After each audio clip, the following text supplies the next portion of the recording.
कोटड़ी मां सिंधियाना news network जे reporter Hasnain Soomro मौजिब Sindh जो नाले वारो आलिम अदीब ऐं शाइर सरवर नवाज़ बुगियो 75 सालनि जी उमिरि में फालिज सबबि लाॾाणो करे वियो।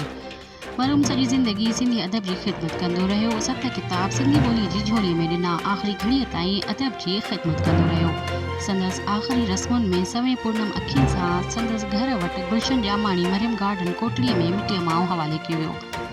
संदसि तदवीन में अली दोस्त आजिज़ फ़हीम नूनारी अख्तर रिंद अल्ताफ़ मलकानी शेख सिंधी इस्माइल बारेजो ग़ुलाम रसूल गर्ग सलीम चन्ना महबूब सिंधी वाहिद कांधड़ो सिंधी अदबी संगत सिंध जो हुसैन सारंग पीर बख्श समो दिलदार जांगरी लतीफ़ शोरो नूर मोहम्मद आरई ग़ुलाम मोहम्मद जीम असगर तुराब अली तुराब जुल्फ़कार हालत फयाज़ कमरानी एहसान आकाश हुबदार अली हुबदार समेत सवें अदीबन शाइरन वकीलन समेत संदसि शागिर्दनि ऐं शहरवासियुनि शिरकत कई।